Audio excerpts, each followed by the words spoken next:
Welcome everyone, and thanks for joining us for this fourth annual State of the City and Mayor's Award event.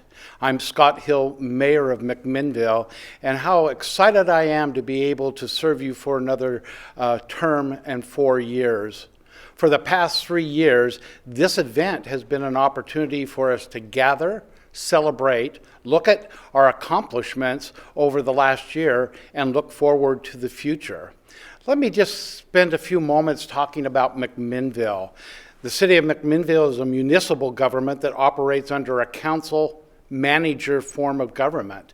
The city provides a full range of services, but I'd like to be very specific and share with you the types of services that we provide to our community, because I think sometimes there's a misconception of what the city does.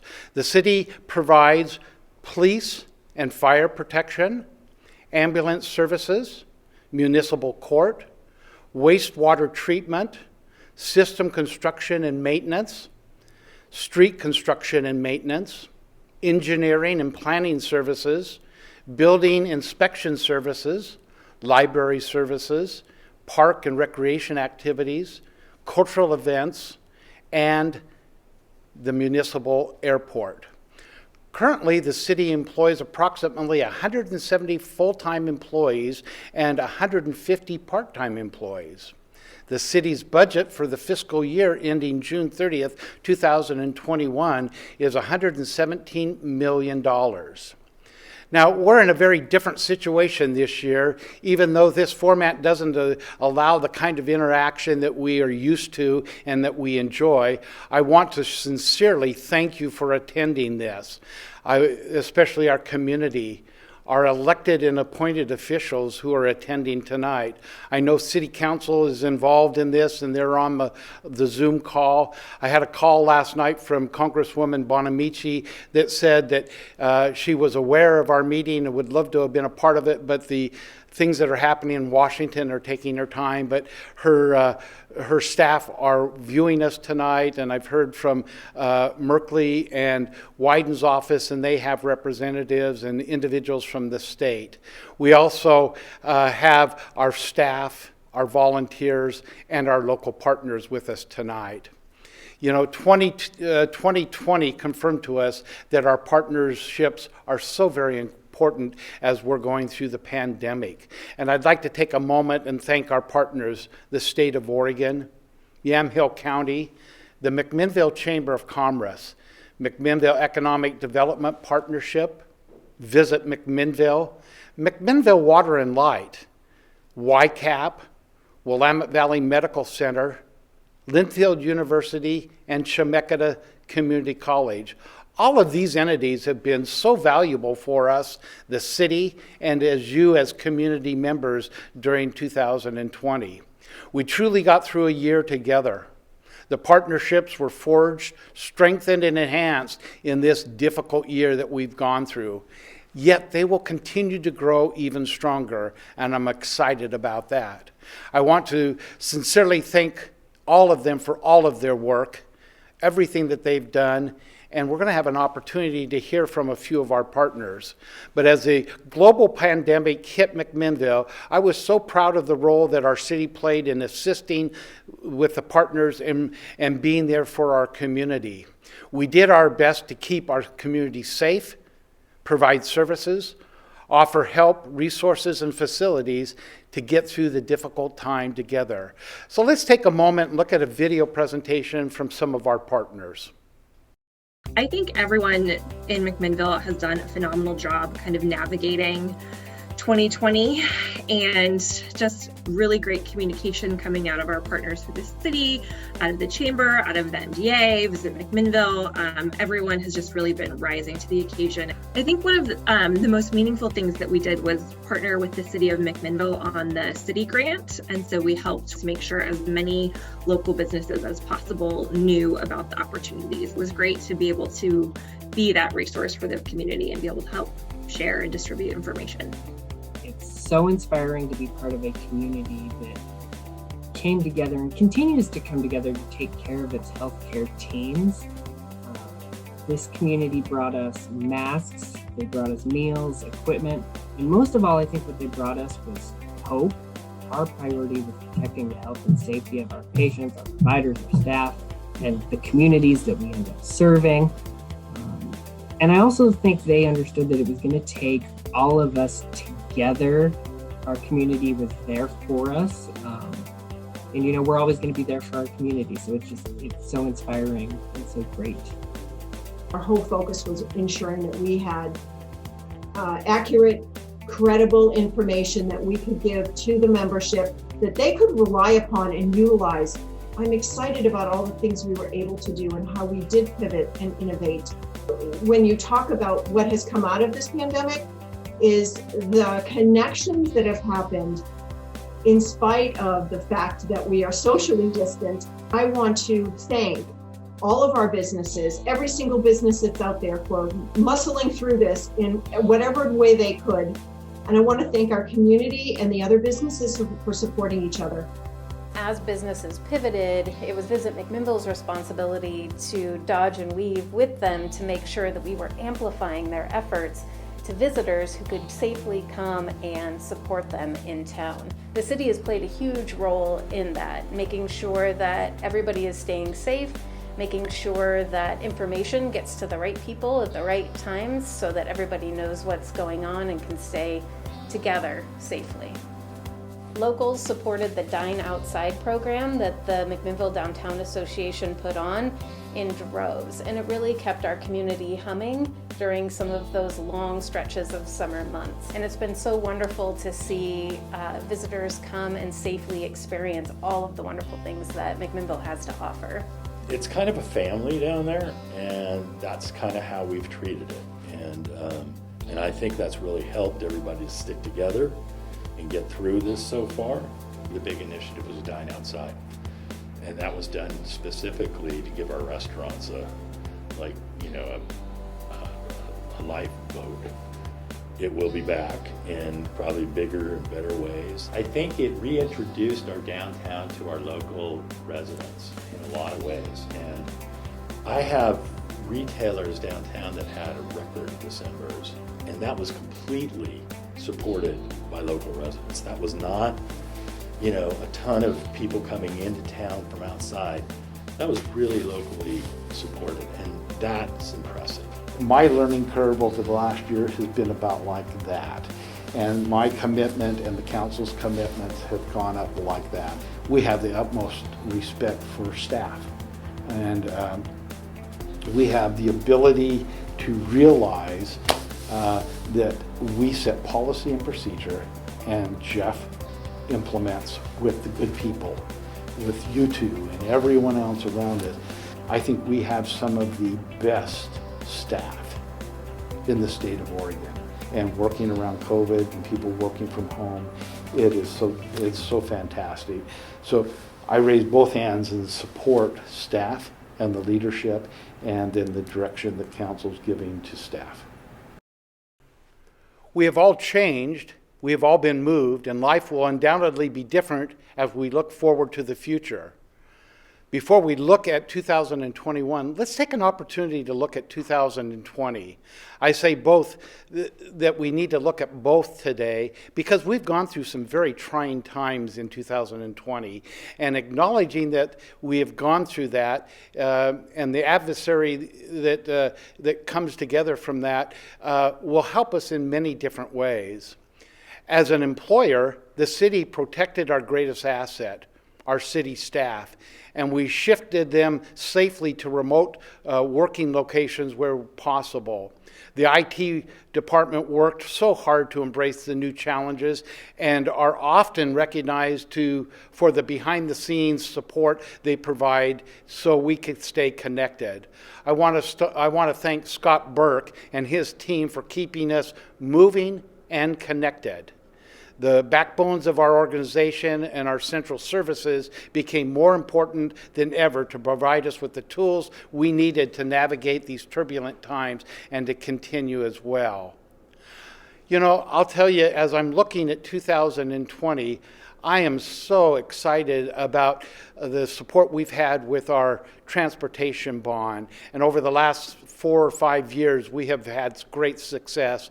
The paving and the development of Alpine Avenue, the movement of 5th Street from Adams Street all the way down to Lafayette, and how that has tied that part of our city together. The paving and the enhancement of 2nd Street, and then last year as we were able to complete Hill Road, and this year Old Sheridan. Matter of fact, that's a part of the town that I live in, and I'll tell you, 2 weeks ago they finished paving the turning lanes, and so Old Sheridan now is where it needs to be. I want to thank the taxpayers who have supported us in that ability to connect our city meaningfully in our transportation approaches and allowing us to be good stewards with your money. These improvements are going to serve us well for today and well into the future. Let's take a look at another area that we have truly been involved in, and that's the urban growth boundary. For every year that I've been involved with the council, we've been working on the urban growth boundary. 30 plus years, we've spent over $1 million and thousands of hours of staff time. And we successfully this year, with the help of so many partners in the community, with having public hearings and informational sessions, we've had task groups that have come together. We've talked about the great neighborhood principles, and we've talked about all the needs as it comes to understanding our housing needs, and we've come to a point where we were able to remit our urban growth boundary by the end of December 2020. I want to thank the planning department, the staff, Heather, Tom, Chuck, Jamie, and Sarah, and even our outside partners of DJ and Spencer. They all did a phenomenal job. I'll tell you, today before I came down to record that, I looked at my binder. It was 4 inches thick, front and back pages. I'll tell you, not only did the council and the planning commission and many of you have an opportunity to read that, but understanding that the planning department had to write that and research that. So again, thank you, and we look forward to pressing forward with the urban growth boundary and being able to make significant movement in 2021. Some of our operations and services were heavily impacted during the COVID. Our team had to get creative about delivery of services. The library was closed, but they delivered books to those that needed to, those that were most vulnerable and needed to have opportunities to have books for their children. I'm so proud of many of the other entities that had to come up with creative ways. I think one of the departments that was most impacted was Parks and Recreations. I'll tell you, the Senior Center, where we're coming from tonight, usually has about 22,000 visitors annually. Hundreds of people come here weekly, and it sits idle right now. We've missed the opportunities to gather together and to be with friends and have communication. We've also seen within this department, our athletics for the year were impacted tremendously. Our kids not having the opportunity to be a part of soccer and baseball. We've also seen our community center and aquatic center shut down. And I'll tell you, we are in a position right now where we're looking forward to the opportunity of connecting again. And connections are so important to our quality of life. As we moved this summer to a lot of our outside activities, such as summer camp, skill and drill classes that were outside. Our youngest members of the community had their first opportunity to do a drive-by trick-or-treat, and we've had a lot of online recreational classes and activities. So we are ready to prepare to reopen safely and under the direction of the state as we're able to do that. Well, finally, as I look back on 2020, I want to recognize the legacy of the work of those that have gone before us, the staff, elected officials and the activity of our community members truly laid a foundation that is the foundation of a lifetime for what we know as McMinnville and the quality of life that we have here. Those of us that are at the helm today, we don't take for granted that we can just do what others have done. We're working hard to follow in those steps. We're working hard to carry on, to build upon those principles and foundations that are going to lead us to the next generation so that we can have leaders that take us down and we're going to have a true impact on our future. I want to take a moment and make recognition. This last month we lost one of our true community volunteers, Rosemarie Corrigan. There will be many tributes given to Rosemarie as the months proceed, but I wanted to take a moment and read to you a proclamation that I have prepared. Whereas Rosemarie was a member of the McMinnville Downtown Association's Design Committee, where she influenced the beautification of 3rd Street and planting of flowers and trees many times by herself. And whereas Rosemarie led the collecting and placement of used wine barrels for planters in the downtown area. And whereas Rosemarie founded the Trees for McMinnville Foundation. Whereas Rosemarie planted thousands of trees over her lifetime. And she said, without trees, McMinnville would look like any other town, but with them, 3rd Street is very special. And whereas Rosemarie traveled to over 100 countries and would share her stories with all that would listen to her travels. And whereas Rosemarie was a member of the McMinnville Garden Club and assisted with the annual downtown cleanup and was a longtime member of the McMinnville Landscape Committee. And whereas Rosemarie was a recipient of numerous MDA volunteer awards and given a lifetime honor for her outstanding volunteerism. And whereas Rosemarie was named Livable Oregon's State Volunteer of the Year. And whereas Rosemarie was the McMinnville City Librarian from 1960 to 1993. And she had over 33 years of total service at the library. And whereas Rosemarie created the Library Foundation of McMinnville. And whereas Rosemarie, a community organizer, left this town a better place to live, always smiling, yet holding you to your word as a volunteer. Now, therefore, I, Scott A. Hill, Mayor of the City of McMinnville, do hereby proclaim February 11th, 2021 as Rosemarie Corrigan Day. And in the City of McMinnville, we urge citizens to reflect on the passion, the leadership of this caring and community-minded citizen. In witness thereof, I have hereto sent my hand and caused the official seal of the City of McMinnville to be affixed this, the 11th day of February, 2021. Signed, Scott A. Hill, Mayor of McMinnville. We will miss her, but we will remember all that she's done. She's one of our great volunteers in the city. Well, courage, accountability, and equity are three of our core city values. When the City Council outlined these values 3 years ago, I think they might have meant something completely different today. The tragic murder of George Floyd brought our country and the world to our knees. On June 9th, the City of McMinnville Council denounced the senseless murder and the systemic racism in our community, in our society. On that same day, as a council, we supported the Black Lives Matter movement and took steps to identify and dismantle the institutional racism within our own organization and within each of us as individuals. We are committed to making McMinnville a city that is safe, welcoming, equitable for all of our residents. We will grow out of adversity and learn from each other And most importantly, we will learn how to listen better.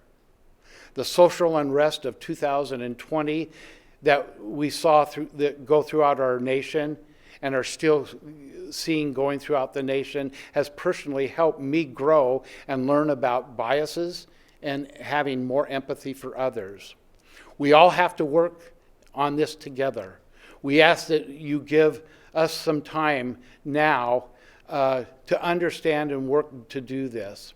I'll tell you, during 2020, we know that it's taken courage to do those things which our city needs to do and the work that we need to do. This last week, last Tuesday night, we were engaged in creating what is called the Diversity, Equity, and Inclusion Committee. We had 37 individuals that applied to go on this committee.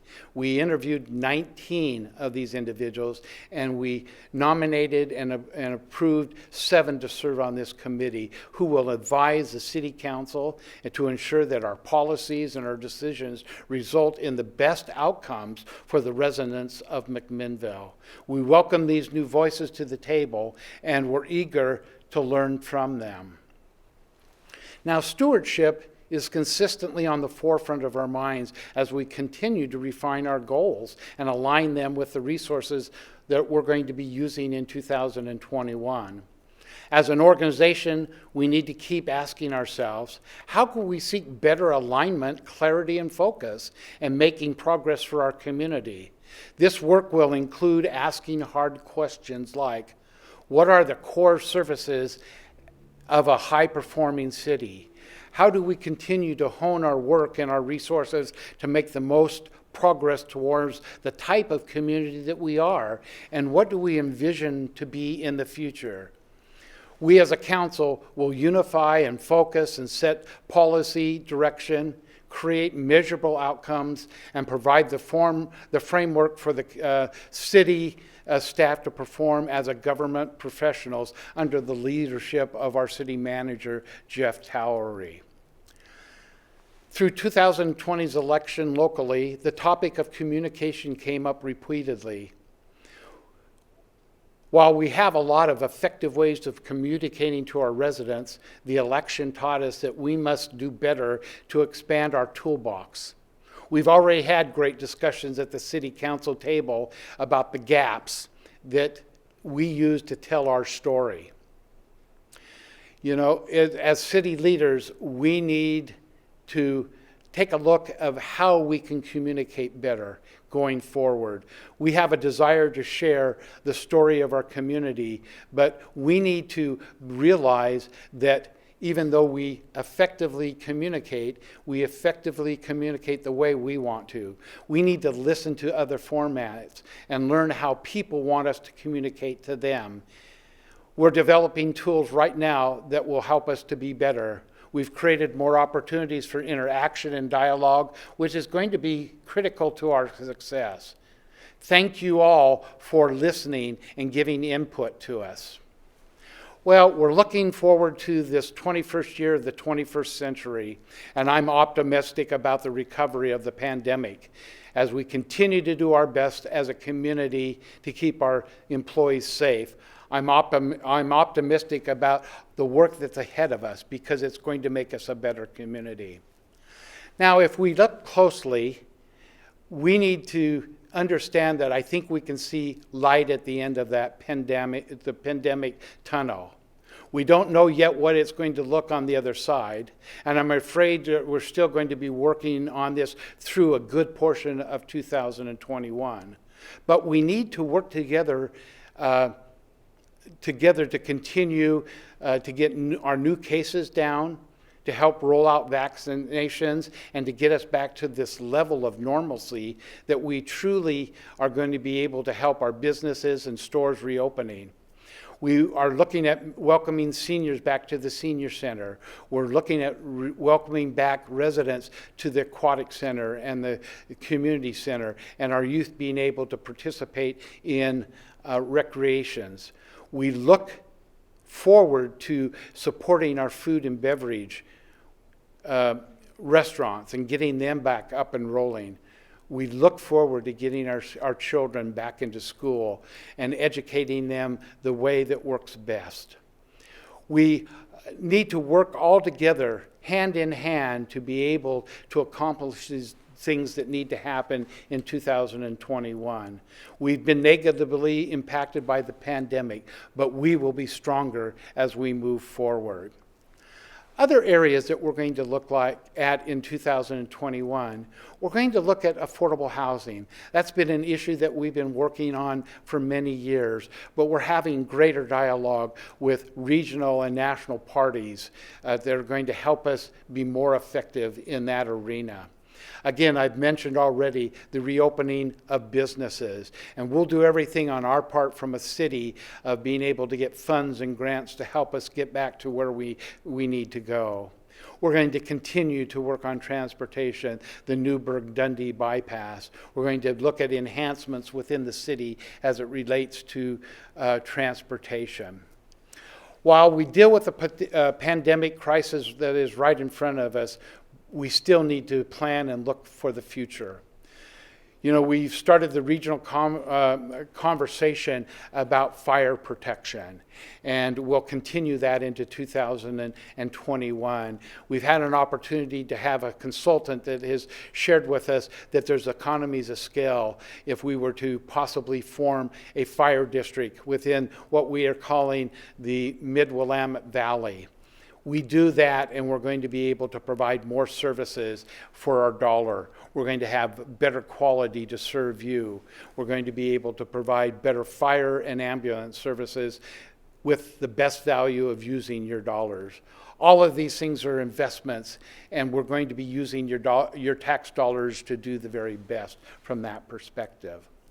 Now, many of you have been aware of a committee that started about 18 months ago, and that was called the McPac. They started in 2019, and we're very much aware that we've got many of our facilities, the aquatic center, the community center, that are in decay of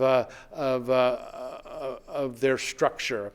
And so we put the McPac group together to creatively look at what we may need from a aquatic center and from a recreation center, and how that would fall within our parks and recreation, and how the library may be a part of that.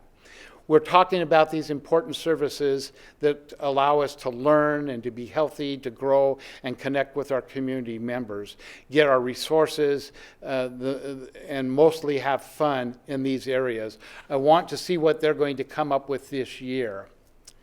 Well, starting this evening, we're going to be talking about some partnerships, and I want to close this program looking at the future of these partnerships.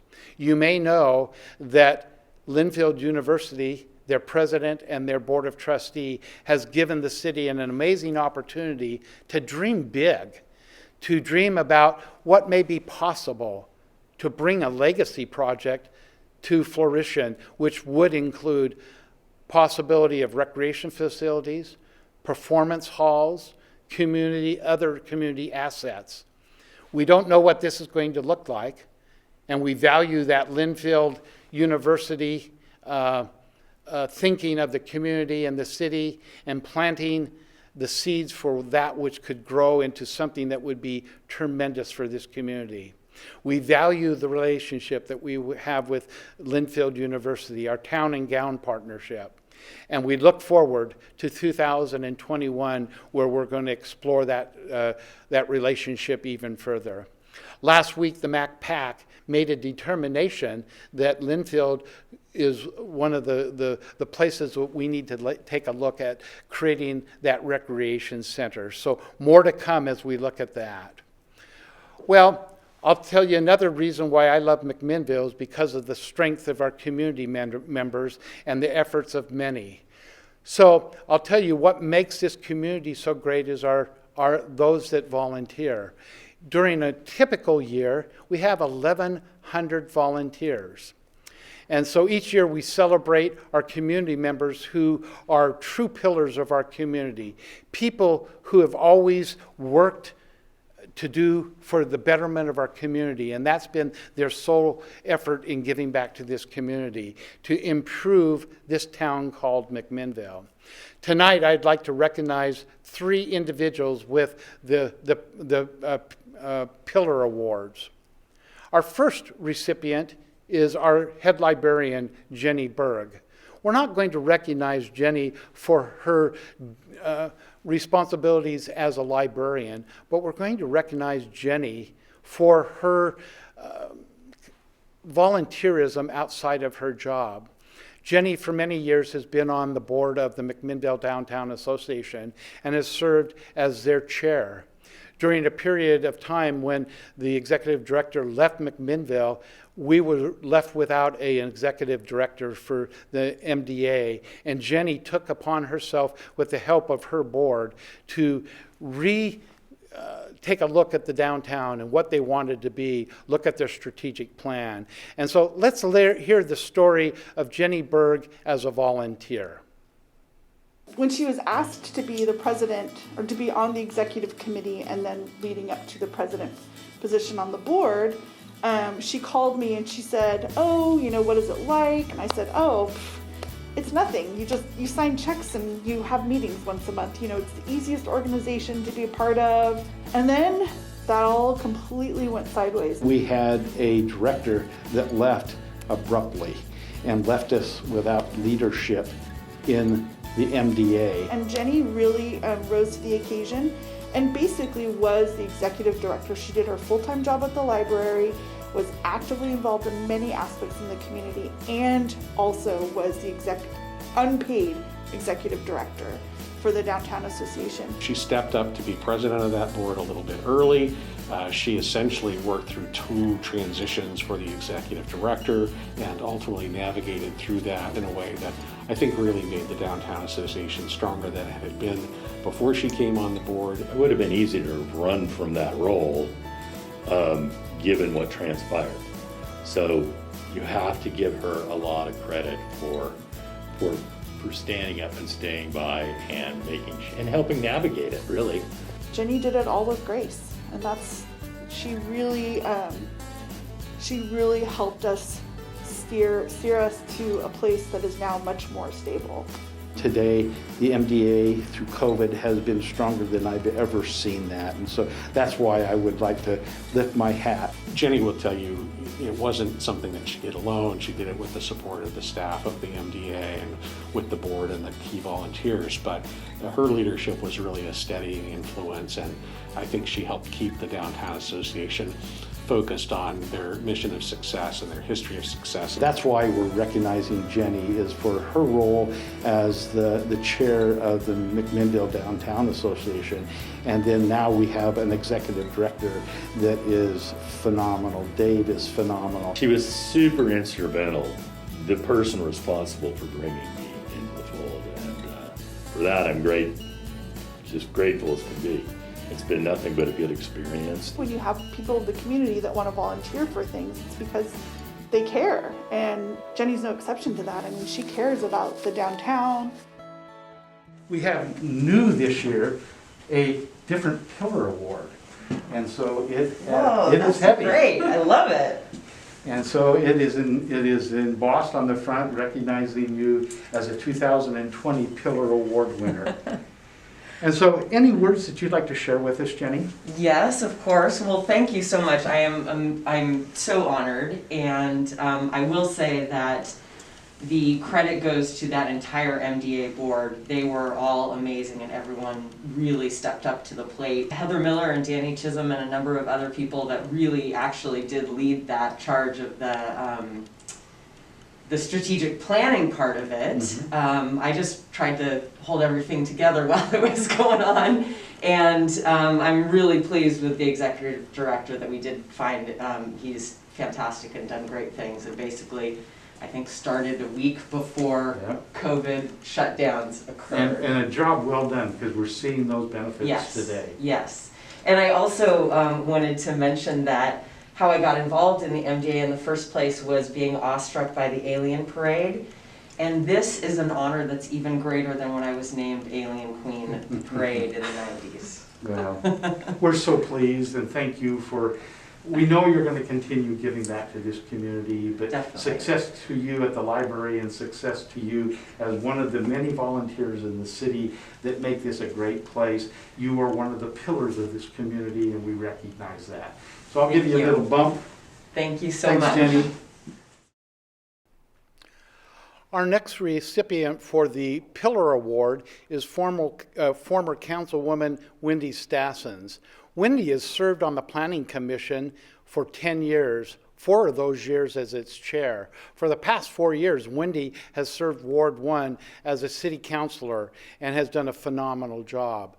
I'll tell you, Wendy, although they own homes and they're residents of McMinnville, they're involved in business opportunities in Bend, but she's so committed to this community that she has helped us with a program called Entrepreneurial Operating Systems, and it's helping the council be better in our ability to communicate and to be focused. And Wendy's going to be doing that for the remainder of 2021.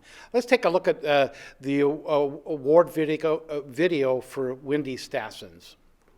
The first time I met Councilor Stassens was when I interviewed to be the city manager just about 4 years ago. Wendy struck me as a very thoughtful and very kind person. She's one that's just totally focused on the things that are good about this community and wanting to give back. Her education is in urban planning and development, so her background lends itself to the Planning Commission and to City Council. Wendy always struck me as the kind of a person that every city should have on its planning commission or on its city council or on any of its other boards and committees. The sort of person that you'd want not only as your next door neighbor, but the sort of person that you would want making decisions that affected the well-being of your community. She works to solution when there's a challenge for the council to deal with, and has always been I think both supportive of city staff as well as having high expectations. She's one of those unique individuals that not only has vision, but she is so analytical that she can implement. I always got the sense that Wendy was looking for ways to make every project better, and that means both in terms of what was good for the developer and what was going to be good for anyone who was a neighbor of the project or potential neighbor or anyone in the city who might conceivably be affected by whatever that particular planning decision might be. Wendy's compassion has always been apparent to me, both in how she interacts with people in council meetings and one-on-one in other settings. She's a quick thinker, but she has a soft heart for people and wants to listen to those that she's working with. She somehow managed to do all of that in a manner that was civil, pleasant, warm, accepting. I don't remember her ever cutting anyone off short. She was willing to listen to anyone as long as they had something to continue to contribute to the discussion. She is a consensus builder in every sense of the word. She has helped really lead the council in the effort to set priorities and engage in issues in a little bit different way than we have historically. It seemed to me that Wendy just fit the bill or checked all the boxes or however you want to put that. Couldn't have thought of a better person for having this award bestowed upon her. That is the quality that she brings. When the first person I thought, if I could pick a replacement for me, it would be Wendy Stassen. Our next Pillar Award goes to former Councilwoman Wendy Stassen. And so Wendy's not able to be with us at the Senior Center. She's in Bend, Oregon, but through the beauty of technology, guess what? She's sitting in the chair across from me. So Wendy, it's good to see you. Good to see you too, Mr. Mayor. You have served on the McMinnville Planning Commission. You have served for 4 years as the planning chair. You have come on to the City Council for 4 years, and the skill, education, and abilities that you bring to the council was so recognizable and so helpful, especially as we were working in land use and land matters. So we thank you all for those types of things. Wendy, the Pillar Award has changed a little bit, and that's what it looks like this year. This is the Pillar Award for 2020, Wendy Stassen. Wendy, would you like to say a few words? I would love to, Mr. Mayor. This is a great honor for me. I started with the city of McMinnville loving the city as a citizen. And the more I worked within the city government, the more I loved McMinnville. It truly is exceptional from the inside out. We have a lot of really exceptional people that are working together in the city, and I've learned a lot from them. And it's a joy to work to help the city to get better and better. So it's been a pleasure, but I sure appreciate the acknowledgement for the years that I've been able to be involved. Well, again, Wendy, thank you, and Godspeed to you and your family. We will meet soon and give you these awards in person. Thank you and congratulations. Thank you, Mr. Mayor. Our third Pillar Award recipient tonight is the Executive Director of YCAP. Alexandra Hengen is the newer Executive Director, having come about a year ago. Alexandra came with great knowledge, education, and skill, and came in time for the pandemic that hit us. And we all know how critical YCAP is to providing those types of services that were helpful not only to McMinnville, but to the county during the pandemic. So let's take an opportunity to hear a video about Alexander and her receiving her award. Who else has worked so hard for the people of this community? I know it's hard for somebody who just comes into town to get an award. It's like, well, where do I go from here, you know? But I felt like she was totally deserving of it. I mean, she's done incredible stuff since she came here. Why I felt inclined to recognize her after a little over a year is how she's come in with passion and direction. She's come into an organization that was without an executive director for over a year.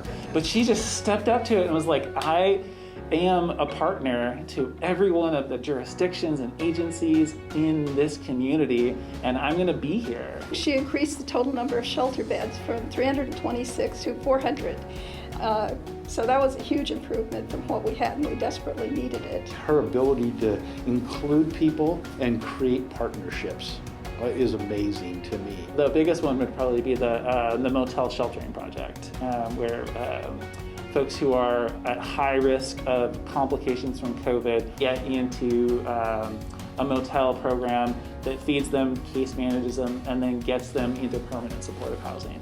74% of the households have found permanent housing. That has just been a phenomenal program as far as particularly the city of McMinnville is concerned. It's just amazing. They're delivering services during COVID like we've never seen before, and they're enhancing their expertise within their organization. I think at some point is going to be one of the top county action groups in the state of Oregon.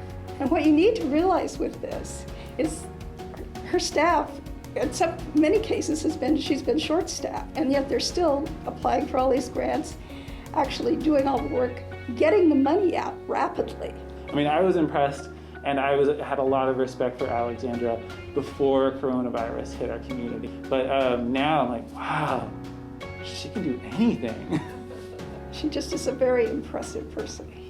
She has taken the very maximum opportunity to learn from her experiences and then bring them and adapt them to where she's at today. We recognize her for the beginning of great things that are happening today and tomorrow. What a breath of fresh air in our community. It's been over a year, but not much over a year, that Alexandra's been with us, and the tremendous impact that she's had with YCAP and bringing food and shelter and services as a community action group to the table. we had been without a executive director for a number of years, and to see you come in, Alexandra, immediately and have an impact in our community, and bringing a team that is so well versed and working well together, we salute that. It's so good to have you here. Your background has been a lifetime of preparation to doing what you're doing today. So again, we thank you for your preparations to be able to do what you're doing. And with that, we'll go ahead, and we have an award that we would like to present to you. And this is the 2021 or 2020 Pillar Award. It's heavy. Wow. And congratulations. Wow, thank you very much. It's an honor to receive the award, and it really has been a privilege to join YCAP and serve along our team that has done equal preparation alongside me to be in this space of serving the community, and it is a wonderful community to be a part of, so just truly honored. Thank you very much. Well, we know it takes a whole group to do what you guys are doing, but it's your leadership we recognize, and your good people that are around you.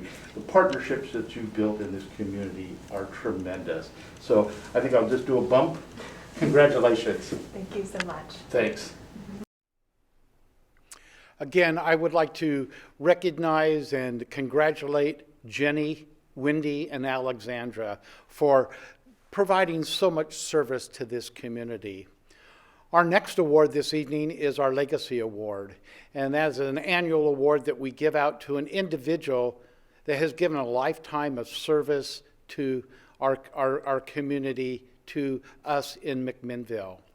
When visiting 3rd Street, we see beautiful historic buildings, twinkling lights, and the hustle and the bustle of our community. We enjoy this McMinnville treasure because of the efforts of those that have come before us. One of those stewards of McMinnville has left an indelible mark on our community. Today, we honor a man who has made a lifetime commitment to public service and improving the lives of all of us. That would be Jeb Bladine. So let's listen to the video about Jeb. As I look at downtown and I think, of individuals that have had the impact, the one that probably has had the greatest impact from my perspective is Jeb Bladine. We first met when I was running the Oregon Downtown Development Association, and he was working to found the McMinnville Downtown Association. We look at the awards that we've received over the last 5 years. We know that we have a phenomenal downtown, but that didn't happen by circumstances alone. I remember sitting with him at the window booth at the Blue Moon Tavern, and him asking me how the statewide program could help McMinnville, and he listened politely for about 10 minutes, and then he said, well, this is how we're going to do it in McMinnville, and outlined how it was going to, McMinnville was going to pay less, do it faster, and be more effective. I know that's I think one of the major parts of his legacy, and several others in town, was how they revitalized McMinnville in a way that a lot of other cities are now doing, 20 years later. He won. He got it cheaper, and more got done in McMinnville than I'd seen anywhere else. Here's somebody that's really given their heart and soul and their family to this community, and he is most deserving, especially because of his legacy that he has within the Community Downtown Association and the history there. He doesn't just sit back and muse about what should be and point to people, well, you ought to be doing that, and he jumped in with both feet himself, so he's proactive. There's been a funding district for the McMinnville Downtown Association place now since the late 1980s, and Jeb is the sole reason for that. Everybody was committed to this because Jeb was behind it. You look at the Northwest Gateway project and all of the growth pieces that include the downtown area, Jeb Bladine's name is connected with that. I'd be remiss if I didn't mention the 5 Ps. I don't know if anybody else has mentioned it, talking about him, but it's his favorite thing in the world. It's prior planning prevents poor performance. And I've heard about it 1,000 times, I had so many folks from other communities saying, boy, I wish that guy owned the newspaper in my town, because Jeb's vision for what was happening in McMinnville and his passion for it was so clear. His emphasis has always been, but even more so, I think, during these kinds of times, on the local impact of these things. What does COVID mean to Yandhill County and McMinnville? Jeb has had an ability as a reporter to listen, and there's numerous situations where he has observed and then come back and been able to articulate, I think, the pulse of the community. You know, talking about volunteerism, he's kind of a volunteer at work too. I'm not even sure if he even pays himself anymore, and he's still working more than anybody. So people keep asking when he's supposed to be retiring. He's on like a 20-year retirement plan or something like that. Jeb's ethical approach to owning a newspaper and supporting his town is without parallel. I've never witnessed that kind of unselfish leadership anywhere from somebody who owns a newspaper. Jeb had so much wisdom related to the history of the community and, you know, his involvement downtown. It's pretty fun to look back and realize how successful downtown McMinnville is and how much the community loves it. And there's nobody that deserves more credit than Jeb. So Jeb, I've got the coveted Legacy Award for you.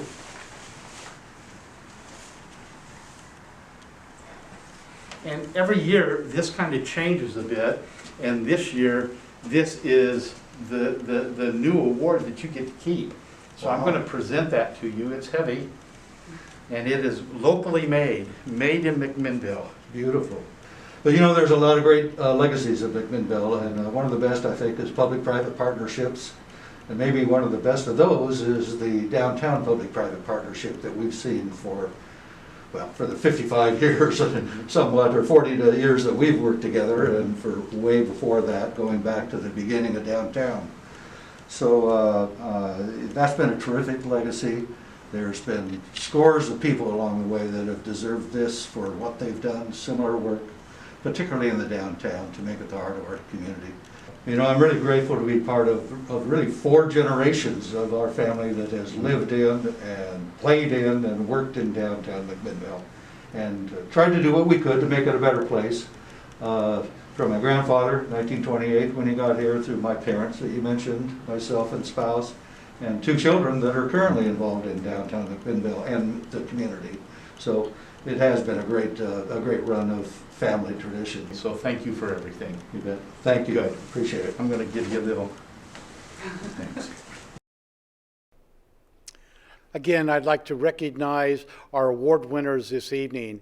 As I had an opportunity to meet with each of them, I felt a humbleness of heart as we recognize them, and I think it speaks volumes to the type of volunteerism we have in this community. People that do it out of their heart because they love McMinnville. So again, thank you and congratulations.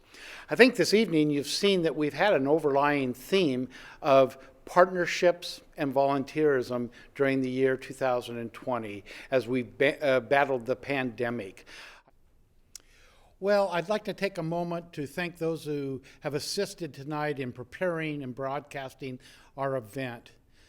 MCM, McMinnville Community Media, Jerry and Phil, thank you. Nick for the video taking and the editing. Noel for the overall direction and supervision. Susan for content, Claudia for logistics, and Scott for IT. I'll tell you, tonight on Zoom we had about 55 individuals. We know we had live streaming at MCM, and then we will be on MCM's YouTube channel for those that want to pick this up. So we're excited from all of those opportunities this evening. And to you, our community members, may 2021 bring all of you, your families and loved ones, a focus on those things that we really hold dearly. Health, human connection that we've missed so much in 2020.